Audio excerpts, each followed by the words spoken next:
Hello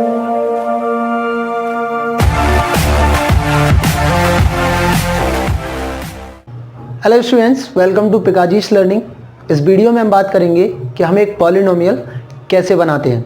ठीक है, तो पॉलिनोमियल भी कौन सा बनाने सीखेंगे, वो सीखेंगे हम क्वाड्रेटिक पॉलिनोमियल। क्यों? क्योंकि एनसीईआरटी बुक के अकॉर्डिंग केवल यही बताया गया है कि इसमें क्वाड्रेटिक पॉलिनोमियल हम कैसे बना सकते हैं।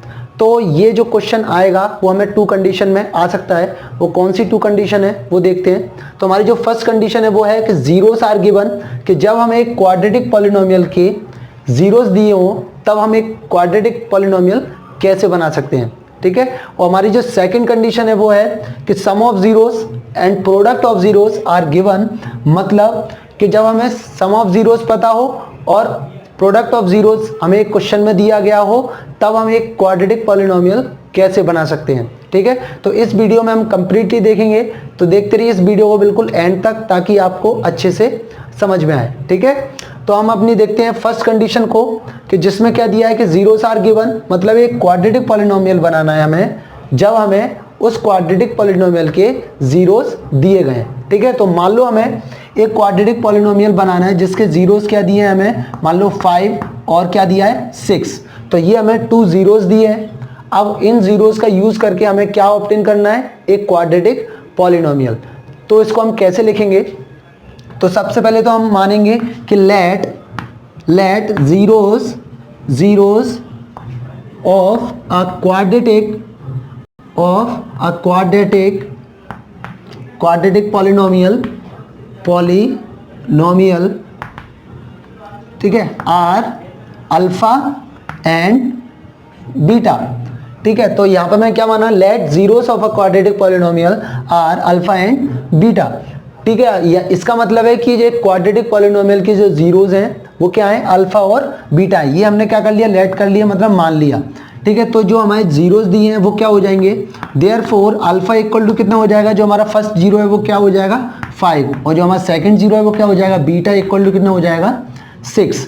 ठीक है, तो ये हमें क्या दिया है, एक क्वेश्चन में दिया गया है। अब हमें क्या बनाना है, इन जीरोस का यूज करके मुझे एक क्वाड्रेटिक पॉलिनोमियल बनाना है। तो क्वाड्रेटिक पॉलिनोमियल बनाने के लिए मैं क्या करूंगा, मतलब इन दोनों जीरोस को क्या करूंगा, मैं सम करूंगा इनको, मतलब अल्फा प्लस बीटा। मतलब एक क्वाड्रेटिक पॉलिनोमियल बनाने के लिए हमें जीरोस का क्या चाहिए, सम चाहिए। मतलब सम ऑफ जीरोस, मतलब दोनों को क्या करूंगा, सम करूंगा, इक्वल, मतलब 5 प्लस 6। 5 प्लस 6 मतलब क्यों लिखा, क्योंकि अल्फा की वैल्यू कितनी है 5 और बीटा की वैल्यू कितनी है 6, तो इसलिए मैंने लिखा alpha plus beta equal to 5 plus 6। तो कितना आएगा, 6 और 5 कितना आएगा 11, मतलब alpha plus beta equal to कितना आ गया 11 आ गया। ठीक है, अब मुझे क्या चाहिए, प्रोडक्ट ऑफ जीरोस। ठीक है, क्या चाहिए हमें, प्रोडक्ट ऑफ जीरोस, मतलब अल्फा इंटू बीटा। मतलब प्रोडक्ट का मतलब क्या होता है, मल्टीप्लाई करना। तो अल्फा इंटू बीटा, दोनों जीरोस का मैं क्या कर दूंगा, मल्टीप्लाई कर दूंगा। मतलब 5 मल्टीप्लाई 6 कितना आ जाएगा 30, मतलब अल्फा इंटू बीटा कितना आ जाएगा 30 आएगा। ठीक है, अब मैं क्या करूंगा, ये मैंने दोनों चीजें निकाल ली। दोनों चीजें निकालने के बाद मैं एक फॉर्मूले का यूज करूंगा जिसके द्वारा हम क्या ऑब्टेन करेंगे, एक क्वाड्रेटिक पॉलिनोमियल। तो वो कौन सा फॉर्मूला है, तो मैं लिखूंगा we know that a quadratic polynomial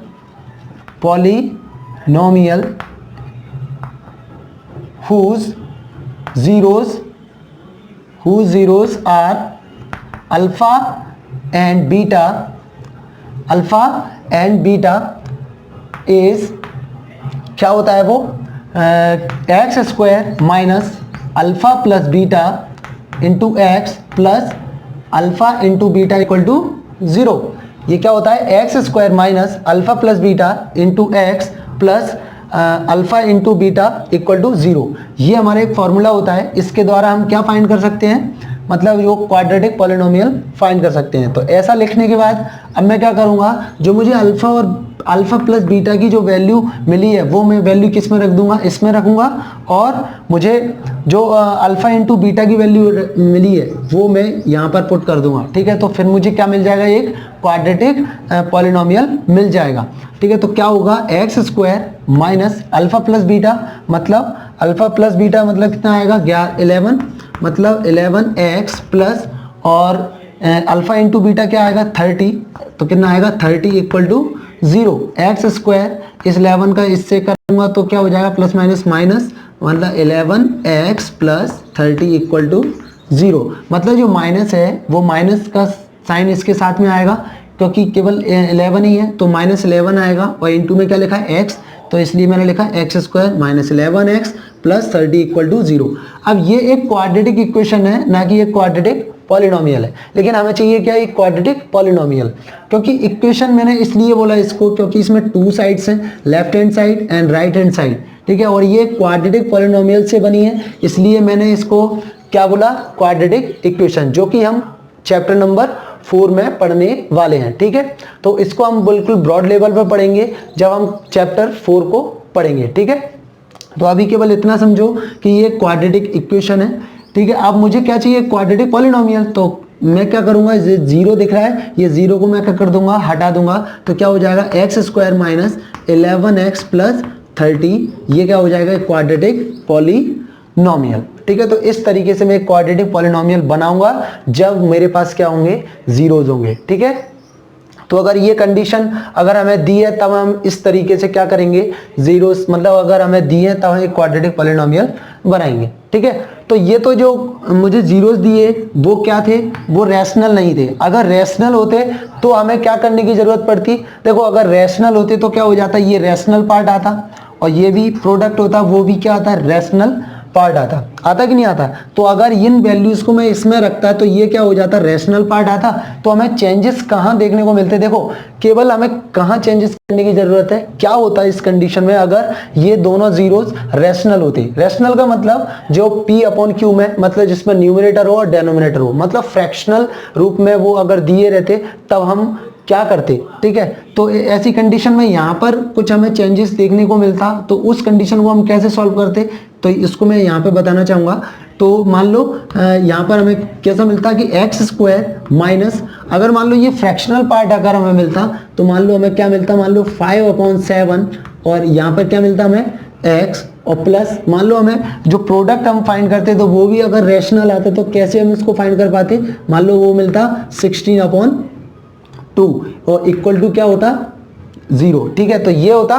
तो अब मैं इस कंडीशन को कैसे सॉल्व करता, तो इसको कंडीशन को सॉल्व करने के लिए मैं इसके अपॉन में 1 करता और मैं क्या करता एलसीएम लेता 7 2 और 1 का एलसीएम कितना आता 14 आता।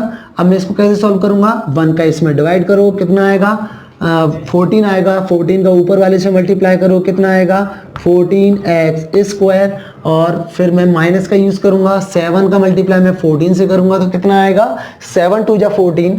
अब 2 का मल्टीप्लाई मैं ऊपर वाले पार्ट से करूंगा तो कितना आएगा 10x आएगा, क्योंकि x बाहर से मल्टीप्लाई होगा, और प्लस में आएगा 2 का डिवाइड में करूंगा 14 से कितना आएगा 7, क्या आएगा 7 आएगा, 7 का मल्टीप्लाई इसमें करूंगा तो 7 6 जा कितना आएगा 42 की 2 और कैरी कितनी आएगी 4, और 7 का इसमें करूंगा 1 से तो कितना आएगा 7 1 जा 7 और 7 और 4 कितना होगा 11, कितना आएगा 11 होगा, तो कितना आ जाएगा 112 इक्वल टू 0।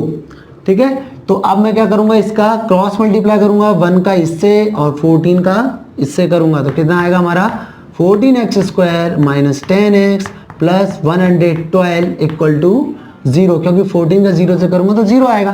तो ये कौन सी कंडीशन मिल गई हमें क्वाड्रेटिक इक्वेशन वाली।